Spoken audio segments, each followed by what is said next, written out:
미국이 병가나 출산 등 휴직을 할 경우 최대 12주의 유급휴가를 주고 매달 최고 $4,000씩 국가에서 임금을 지급하는 시대를 열 채비를 하고 있습니다. 백신을 접종하지 않아 입원한 미국민들의 의료비 지출이 $60억 달러에 것으로 나타났습니다. 미국의 소매 판매가 델타 변이에도 불구하고 8월에 0.7% 깜짝 상승했습니다. 신규 실업수당 청구 건수가 33만 2천 건으로 2만 건 증가했지만 여전히 팬데믹 최저치를 유지하고 있습니다. 버지니아 주정부가 백신 접종 증명서로 개인 프라이버시를 보호하며 전자발급이 가능한 QR코드를 사용키로 했습니다. 여러분 안녕하십니까? 워싱턴 뉴스투데이 시작합니다. 미국이 근로자에게 병가나 출산 등의 사유가 발생할 경우 최대 12주 동안 유급휴가를 주고 매달 최고 $4,000씩 국가가 임금을 지급하는 시대를 2년 안에 열 채비를 하고 있습니다. 민주당이 독자 가결하려는 바이든 가족 플랜에 지구촌 180개국에서 시행하고 있는 유급휴가 국가 지원 방안이 포함돼 곧 채택될 것으로 기대되고 있습니다. 보도에 한면택 기자입니다. 지구촌 슈퍼파워이면서도 일부 사회안전망 복지에서는 후진성을 면치 못해온 미국이 페이드 패밀리 리브라는 유급휴가 제도를 마침내 도입해 2년 안에 시행하려 하고 있습니다. 민주당이 독자 가결하려는 바이든 인적 인프라 가족 플랜 또는 기후변화와 사회 프로그램 확대 법안이 거의 마무리되고 있는데 유급휴가제의 도입이 세부화로 포함됐습니다. 민주당의 유급휴가 방안에 따르면 거의 모든 미국 근로자들이 1년에 12주, 즉 석 달간 유급휴가를 갈 수 있고 휴가 기간 중 매달 최대 $4,000까지의 임금을 국가로부터 지급받게 됩니다. 1년에 12주 동안 쓸 수 있는 유급휴가 대상은 본인의 질병에 따른 병가, 출산과 육아, 가족 돌보미 등이 모두 포함됩니다. 부모나 배우자, 자녀 등이 사망했을 경우에는 사흘간의 유급휴가도 가능하고 임금은 국가가 지급합니다. 최근 6개월간 임금을 받은 기록이 있는 근로자들은 풀타임은 물론 파타임도 가능하며 자영업자들도 유급휴가를 사용할 수 있습니다. 유급휴가를 가는 근로자들은 통상임금의 75%, 저임금 직전이면 80%까지 국가에서 지원받되 매달 최고 상한액은 $4,000까지 지급받게 됩니다. 이에 따라 12주, 석 달 동안 유급휴가를 가면 매달 최고 $4,000씩 $12,000를 국가에서 받게 됩니다. 이미 유급휴가를 시행하고 있는 주지역이나 민간업체들은 연방 차원에서의 유급휴가와 비교해 나은 것을 시행해도 되고 두 가지를 합해 확대 시행해도 됩니다. 미국의 전 근로자들에 대한 12주 유급휴가제는 미 재무부와 사회보장국에서 관할하게 됩니다. 바이든 민주당은 이 유급휴가제를 앞으로 2년 아닌 2023년 6월 이전에 시행하기 시작할 계획이며 시행 예산은 10년간 $2,250억 달러를 지원하게 될 것으로 잡고 있습니다. 유급휴가제는 지구촌에서 이미 180개국이나 시행하고 있어 미국은 국가 차원에서 도입하지 않은 11개국에 들어있는 수모를 겪어왔기 때문에 워싱턴 정치권에서는 이번에는 가장 확실하게 도입할 것으로 예측되고 있습니다. WKTV 뉴스 한면택입니다. 백신을 접종하지 않아 입원한 미 국민들이 지난 석 달간 29만 명에 이르고 이로 인한 의료비 지출이 $57억 달러에 달하는 것으로 나타났습니다.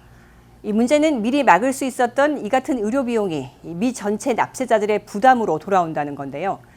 질병통제예방센터는 최근 미 접종자들의 입원율이 10배나 높다 발표한 바 있어 이제 모든 눈이 백신 미접종자에게로 향하고 있습니다. 코로나19 백신을 접종하지 않아 입원한 사람들로 인한 의료비 지출이 지난 3개월간 $60억 달러에 달하는 것으로 나타났습니다.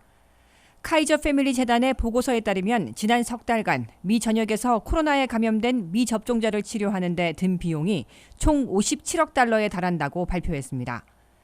메디케어와 메디컬 서비스 센터의 자료를 보면 6월에서 8월 사이 백신을 접종하지 않아 입원한 사람은 모두 28만 7천 명으로 1인당 평균 치료비는 $2만 달러로 추산됩니다.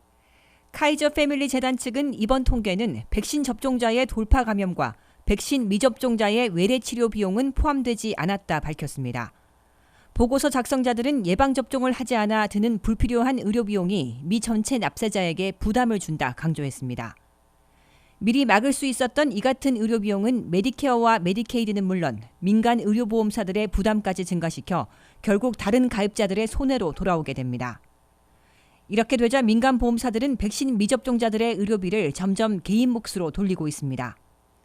카이저 재단에 따르면 백신 보급률이 낮아 접종 선택권이 없었던 지난 2020년 하반기 민간 보험사의 90%는 코로나 치료 비용을 대신 지불해 줬습니다. 하지만 백신이 널리 보급되면서 현재 대형 보험사의 70% 이상이 더 이상 미접종자의 의료 비용 청구를 받아들이지 않고 있습니다. 다른 보험사들도 10월 말까지 단계적으로 치료 비용 지급을 중단하겠다는 입장입니다. 질병통제예방센터 CDC는 이번 달 백신 미접종자의 감염은 4배 반, 중증 입원은 10배, 사망 위험은 11배 높다 발표한 바 있습니다. 미국에서 코로나로 사망한 사람은 현재까지 모두 66만 2,620명으로 미국민 500명 중 1명은 코로나로 목숨을 잃었습니다. 미국의 경제 성장을 좌우하고 있는 소매 판매가 델타 변이에도 불구하고 8월에 0.7% 깜짝 상승해 개학기를 맞아 미국민들이 지갑을 열었던 것으로 나타났습니다. 그러나 개학기가 지나고 연방 지원이 끊긴 9월에도 이 소매 판매 상승세가 이어질지는 불투명해 고용과 소비, 경제 성장의 냉각을 피할 수 있을지 불확실한 상태입니다. 김지수 기자가 보도합니다. 미국의 팬데믹 경제가 불안한 롤러코스터 현상을 겪고 있습니다. 미국 경제 성장을 좌우하고 있는 소매 판매가 감소와 증가를 반복하고 있습니다. 미국의 소매 판매는 8월에 0.7% 깜짝 상승한 것으로 연방 상무부가 발표했습니다. 이는 7월에 마이너스 1.8%에서 다시 증가세로 돌아선 겁니다. 특히 경제 전문가들은 8월 소매 판매가 마이너스 0.8%로 후퇴할 것으로 내다봤다가 플러스 0.7%로 증가했다는 발표에 놀라움을 표시하고 있습니다. 더욱이 8월 한 달간 컴퓨터칩 부족과 생산 감소가 지속돼 판매도 3.6%나 감소한 자동차 판매를 제외하면 소매 판매 증가율은 1.8%로 높아집니다. 팬데믹 여파로 매장보다는 온라인 판매가 5.3%나 급증했습니다. 가구류도 3.7%, 일반 상품들은 3.5%나 증가했습니다. 반면 전자 가전제품은 마이너스 3.1%, 스포츠 음악용품은 마이너스 2.7%로 줄어들었습니다. 식당 등의 소매 매출은 전달에 비해 제자리 걸음했으나 1년 전에 비하면 32%나 급증해 있는 수준이어서 선방하고 있는 것으로 평가되고 있습니다. 델타 변이의 기승에도 불구하고 각급 학교의 개학기를 맞아 미국민들이 지갑을 열었고 온라인으로 물건을 사들였기 때문으로 분석됩니다. 하지만 경제 분석가들은 9월 이후에도 소매 매출과 소비 지출이 강세를 보여 미국 경제 성장을 이끌지 확신하지 못하고 있습니다. 델타 변이에 따른 감염 사태가 여전히 악화되고 있고 개학기가 지났는 데다가 연방 실업수당과 강제퇴거 중지령 등 연방 지원이 완전 끊겼기 때문에 미국민들이 지갑을 계속 열지 불투명하기 때문입니다. 미국의 고용시장에서는 이미 8월 일자리 증가가 23만 5천 개로 전달 105만 개에서 5분의 1 수준으로 급속 냉각된 바 있고 9월 6일 노동절에 연방 실업수당이 완전 끊겼으며 연방 차원의 강제퇴거 중지령이 무효화돼 올 연말까지 렌트비를 연체하고 있는 50만 가구가 강제로 쫓겨날 것으로 경고되고 있습니다. 미국민들의 일자리가 불안해지면 돈을 벌 수 없어 지갑을 열 수 없고 소비 지출이 급속 냉각되면 70%를 차지하고 있는 미국 경제 성장은 제동이 걸리게 됩니다. JP모건 등 경제 분석 기관들은 벌써 7월부터 9월까지의 올 3분기 성장률이 당초 7%로 내다봤다가 5%로 대폭 내려잡기 시작해 우려를 낳고 있습니다. WKTV 뉴스 김지수입니다. 미 전역에서 새로 접수된 신규 실업수당 청구 건수가 팬데믹 최저 수준을 유지하고 있습니다. 지난주 청구 건수는 33만 2천 건으로 2만 건 늘어났으나 여전히 낮은 수치입니다. 버지니아는 4,500건이 신청돼 1,700건 줄어든 반면 메릴랜드는 6,900건으로 1,500건이 늘어나 대조를 보였습니다. 안혜련 기자가 보도합니다. 미국의 고용지표 중에서 실업수당 청구가 혼조세를 보이고 있습니다. 델타 변이 기승으로 실직 사태가 크게 악화되지는 않고 있으나 개선 속도도 기대에는 못 미치고 있습니다.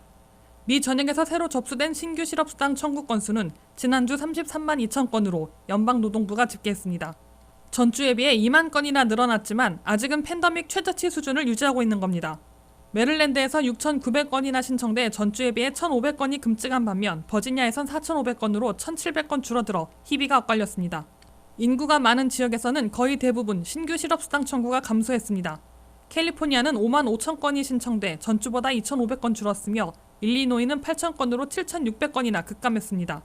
플로리다는 6,800건이 접수돼 400건, 조지아는 6,150건으로 1,900건 줄어들었습니다. 반면 뉴욕에서는 16,500건이 신청돼 800건 늘어난 데 비해 인근 뉴저지에선 7,000건으로 500건 감소해 대조를 보였습니다. 이와 함께 2주 늦게 나와 연방 실업수당 종료 직전 통계인 실업수당을 타고 있는 실직자들은 모두 1,210만 7천 명으로 전주보다 17만 9천 명이나 증가했습니다. 주별 고용보험으로 지급하고 있는 레귤러 실업수당은 265만 7천 명으로 6,100명 더 감소했습니다. 이에 비해 자영업자, 임시직 등이 받아온 연방 실업수당 PUA는 548만 7천 명으로 39만 7천 명이나 급증했습니다. 장기 실직자들이 추가로 받아온 연방 실업수당 PEUC는 380만 6천 명으로 800명 늘었습니다. 9월 6일 노동절에 완전 종료된 연방 실업수당이 끊기기 직전 한꺼번에 막차를 탄 사람들이 대거 몰린 것으로 해석되고 있습니다. 따라서 연방 실업수당이 끝난 실업수당 통계가 나오기 시작하는 내주부터 연방 실업수당 수령자들이 수백만 명씩 제외될 것으로 예고되고 있습니다. WKTV 뉴스 안혜련입니다. 버지니아 주정부가 백신 접종 증명서로 개인 프라이버시를 보호하며 전자 발급이 가능한 QR코드를 사용키로 했습니다. 버지니아 주정부의 정보 시스템에 먼저 본인 휴대폰 전화번호를 신고하고 백신 웹사이트에서 성명과 생년월일, 집코드를 입력하면 접종 기록과 QR코드가 나오게 되며 이를 휴대폰에 저장했다가 사용하면 됩니다. 김지수 기자가 보도합니다. 코로나 백신을 접종했는지를 증명하도록 요구하는 사업장과 고용주들이 급속하게 늘어날 것에 대비해 버지니아 주정부는 백신 접종 증명서로 QR코드를 사용키로 했습니다. 버지니아 보건국은 주민들이 사업장에 출입할 때 또는 백신 의무화에 참여하는 고용주들이 접종 여부를 확인하려 할 때 접종 증명서를 제시하면서도 개인정보에 노출이 없도록 QR코드를 도입하려는 것으로 강조했습니다. QR코드는 종이에 적힌 백신 접종 기록과 같은 내용을 담게 되지만 휴대폰에 저장하고 있다가 요구하는 장소에서 간단한 스캔으로 백신 접종을 증명할 수 있게 됩니다. 그러면서도 백신 접종 기록이나 신상 정보 같은 개인 프라이버시를 노출시키지는 않게 됩니다. 버지니아 보건국은 이와 함께 QR코드로 된 백신 접종 증명서는 위조나 변조가 불가능하다고 강조했습니다. 버지니아에서 백신을 접종한 주민들은 주정부 웹사이트인 vaccinate.virginia.gov에서 접종 기록을 요청하며 QR코드를 받아 휴대폰에 저장해 놓으면 됩니다. 버지니아 주정부가 백신 접종 기록을 보관하고 있는 면역정보 시스템에서 본인의 접종 기록을 확인하려면 주정부의 백신 사이트에서 성명과 생년월일, 집코드를 넣어야 합니다. 다만 이 시스템을 이용하려면 본인의 전화번호가 입력돼 있어야 합니다. 때문에 접종 기록 확인 전에 필수적으로 전화번호를 신고해야 하는데 이때 1887-829-4682번으로 전화해 본인의 전화번호를 등록하면 됩니다. 일일이 전화를 걸어 본인의 전화번호를 등록해야 한다는 점이 QR코드 백신 접종 증명서 사용에 가장 큰 걸림돌이 될 것으로 보여 웹사이트 등록 등으로 개선해야 할 것으로 지적되고 있습니다. WKTV 뉴스 김지수입니다.